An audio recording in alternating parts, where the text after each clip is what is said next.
and you have the 4 best throws of the day. Yeah, How crazy is that? I surprised myself a little bit. Yeah, I mean, it was just a little stressful because I didn't know really what kind of shape I was in just coming in today. I had 2 hard throwing sessions the last 2 weeks. One went really bad and one was like okay. So it's one of those things like I'm training by myself, like at the house in Arkansas, and it's hot. So like finding that intensity can be difficult. So it's been more of like a technical dress rehearsal. So kind of dig deep and get on it and see what happens. So you never want to go into Olympic trials not knowing what kind of shape you're in, but that was kind of the cards I was dealt this year. So I surprised myself a little bit out there. It kind of just took getting out there, getting the ring, finding that intensity again. I feel like I kind of flipped that switch and felt like my old self, especially in the later rounds. What was that feeling like when you threw 22 in that first throw? Yeah, it was a great step, just because it took such a pressure off. It was that sense of relief, like, okay, I'm close, like that'll probably make it, but I'm back into a competitive range. Because I mean, yesterday with qualifying, I wanted to expend as little as possible. I didn't really tap into that high intensity and get on it. And like 21:44 it's an okay throw, but it wasn't like. Sometimes you can qualifying and it's like, wow, I've got it today. And I definitely didn't have it yesterday. But that being 31, throwing back-to-back days is kind of tough. So I'd saved it for today, and yeah, I was really happy with how I competed. Was the adrenaline flowing? Were you able to kind of forget about all of that stuff going in and just throw? Yeah, definitely. After the first round, it was like, that's what I need to do. Like it's easy when you do it right. And so, yeah, it felt like I shook the rust off early. I was really just thankful I had a really solid first round throw. It would have been like a full dashboard lights in emergency mode if I had not knocked out that first one. So that felt good. And yeah, it felt like riding a bike. I mean, it came back fast. Yeah, overcame a lot of self-doubt to get there, because there was times that it was like, I don't know if I'm going to reach for that high intensity and it's going to be there. So that first round really set me up to build on the day. How would you describe this year's journey to get to this point versus years of the past? Yeah, so it's been extremely frustrating, more frustrating than anything else. Just with the whole spring felt like 1 step forward and then 2 steps back, with just nerve impingement in the elbow, pec, back to the elbow again, hydrodissection of the elbow. The whole thing has just been nonstop issues. The one shining light is that since I wasn't able to throw, I'm more time in the weight room. Just less time spent throwing is less calories burned. So my body weight is kind of right where I want it. Plyometrics are very good given my body weight. So it has me excited. I just needed to get through trials, buy myself 6 more weeks, and kind of transition back to throwing. So never want to do a championship with 2 hard throwing sessions. So now I can kind of get into a rhythm. Today was really good. I feel like technically I held things together well. And I just didn't have speed on that, what would be 3rd round. I kind of tried to find that next gear, and it was almost a meter less. But that was not necessarily a bad thing. It means that if I can throw 22 mid, upper 22s on a slower throw, if I just get more reps and get my speed up, that there's a lot more distance there. Once you delivered, were you able to soak it in? I mean, I saw you, cheering, trying to get the crowd involved, and then also the victory lap at the end. Yeah, I mean, we have such an awesome crowd here at Hayward.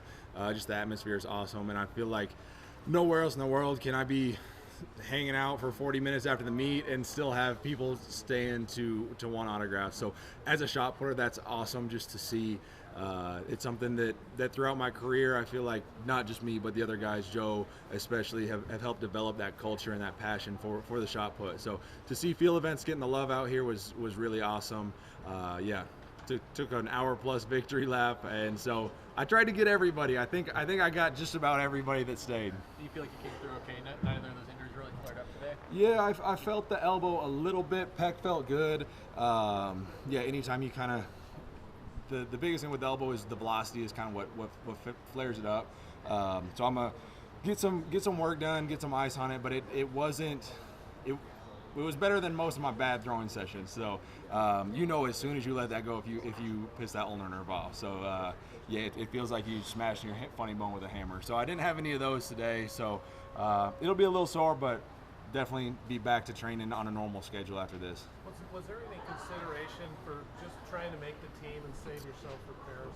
Yeah, so there was a thought, especially towards the end. I was thinking about passing throws, but I was relatively pain free, and I felt like I was learning something each round, and so I backed off the intensity a little bit and tried to throw relatively more efficiently and focus on correcting errors that I was making. And so I think that showed up in the later rounds because I was actually throwing pretty far at a slightly back down effort.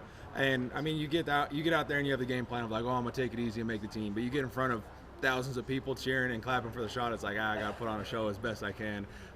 So it's tough. It's tough to shut it down and say, no, I don't want to do this anymore. What's your best hope for 6 weeks and what you can do to win a third gold medal?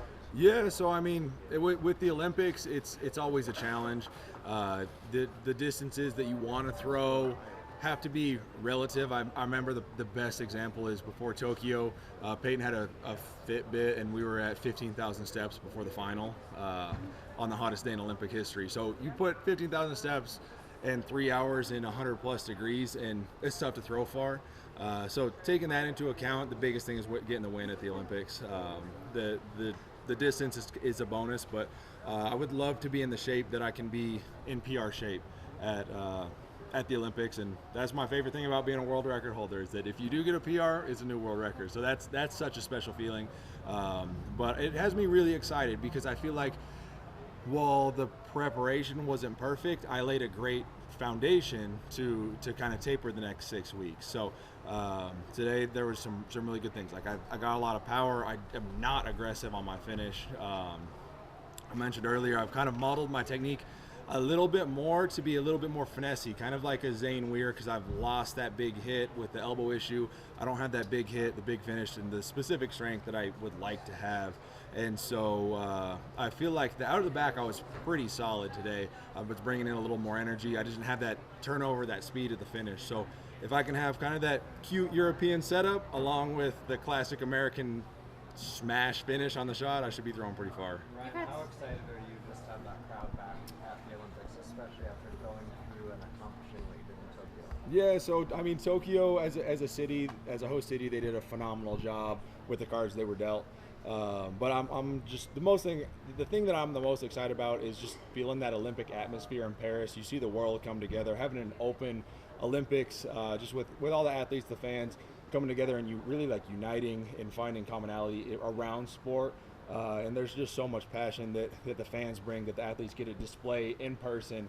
Something gets lost in translation with TV. So I'm so excited, and I mean, you saw it out there tonight. The louder the crowd is, the more energy, the farther we throw. So I think it's going to be an absolutely electric Olympic final. You've had so many big moments in Hayward, but the journey to get to this one has been different than others. Does this one mean something extra to you? Yeah, I feel like every time I come back, I feel like this is the best one. But I think I can honestly say this one's probably the best. It's a bit different than the world record. The world record was different of sorts. I feel like this had much more of a sigh of relief and kind of just proving to myself that I still got it. Because there's just a lot of self-doubt this spring at 31. I'm not at the end of my career, but there's that constant injury, and it's like, am I going to get that feeling back of throwing pain-free, of throwing efficiently? And so it kind of proved to myself that if I just keep moving forward. I mean, there was a lot of rough days along the way, and progress is not anywhere close to linear. So it was just kept hammering, kept moving forward, and got through it, and bought myself 6 more weeks to keep getting better. How nice is it to just have this confidence boost going into the biggest meet of all? Yeah, it's a great feeling, especially considering the preparation that I've had. That like I said, I feel like I've laid a great foundation because I've been very limited on what I can train. So I'm strong in the weight room, body weight is good. I just got to remember how to throw again. And I took some steps in the right direction tonight, but there's still some stuff to fix. And if I just get that speed back and get that aggression in my finish, I'm leaving close to a meter out there on some of those throws.